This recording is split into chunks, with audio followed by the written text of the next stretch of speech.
I think when you have a desire to align yourself in a sort of uncomplicated way and keeping yourself close to God, because Socrates had a very a significant observation, a couple thousand years ago. He said he is nearest to God who needs the fewest things.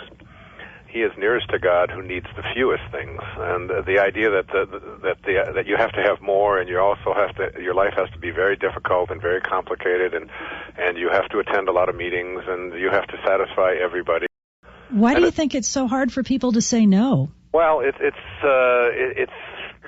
this whole element of that you're being a bad person, that there's something wrong with you if you're turning down somebody else's request. I mean, I get mailed by the thousands now, and I have for many, many years, and I have many, many, many people out there who have these great ideas about what it is that they would like to do, and this project that they have, or this particular thing that they're going to do, and so on. And they want me to be a part of it and to get on the board for it and to do all of these kinds of things. And I just very politely say that I'm just not able to do that. And I don't tell myself that I should go around feeling guilty about being able to just say, I want my life to run the way I want it to run, rather than the way somebody else has dictated that it will run. Mm-hmm. And having that kind of confidence in yourself and the belief that it's okay to just say no to these things. And I must say it hasn't always been that easier for me. So let me just go through real quickly through these steps. I don't know if I can get through all of them, but the first one says unclutter your life. You'll simplify your life, and you'll be closer to God, and you'll be a more inspired person. This is in the book Inspiration. It starts on page 102. Unclutter your life. So, which means if you haven't worn it in the past year or two, just recycle it and give it away to others. Just go through your closet. It's a wonderful exercise to do. Go through your closet, pick out everything that you haven't worn in the last 18 months or so, and just get rid of it. Just put it in a pile and pass it along to somebody else. Get rid of old files that take up all this kind of space. Donate unused toys and tools and books and bicycles and all of these kinds of things to charitable people. Go through your garage Clutter your life. Get rid of anything that keeps you mired in the state of acquisition and having to have more. And then secondly, clear your calendar of unwanted and unnecessary activities and obligations.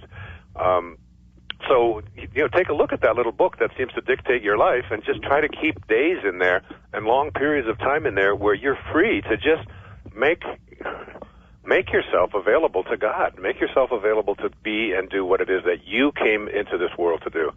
And then keep your free time free. Be on the lookout for invitations to functions that keep you on top of society's pyramid, but that inhibit your access to joyful inspiration. Truly, everybody out there listening, truly, my most enjoyable kind of an evening is it's not an evening in which I have a whole lot of people over and people are drinking and there's party time and so on. It's an evening alone, an evening of meditation, an evening of reading, an evening of studying. I'm working on a book called Living the Tao, and I read the Tao every day. My job every day right now is to get up in the morning and to read one of the 81 verses of the Tao, to study it, to contemplate it, to think about it, and then to write an essay about how to apply it, to channel the great teachings of Lao Tzu from 2,500 years ago, and to listen to that and connect to it.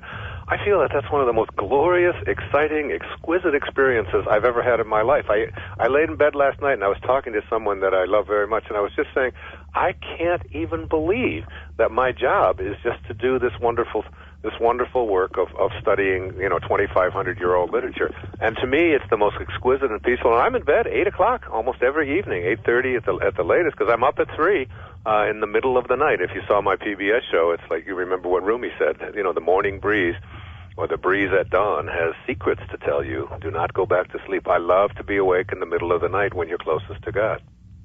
4, I say take time for meditation and yoga.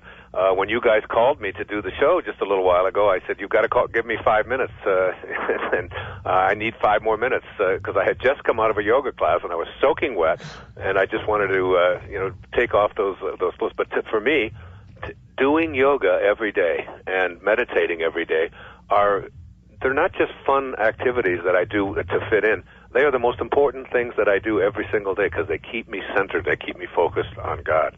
Then I say in here, return to the simplicity of nature. Spend more time outdoors. Spend time amongst the plants and the animals and the trees and hiking and walking. Another thing that I do every single day, because I don't have my life cluttered up with all kinds of meetings and businesses, and put distance between yourself and your critics. Align yourself with people who are like-minded in their search for simplified inspiration. Whether it's your manager, whether it's your attorney, whoever it is, if they're not bringing you peace, if they're not serving your needs in a way that you want to keep your life on purpose and simplified, then you're not removed. Then you're removing yourself from spirit, and inspiration won't be possible.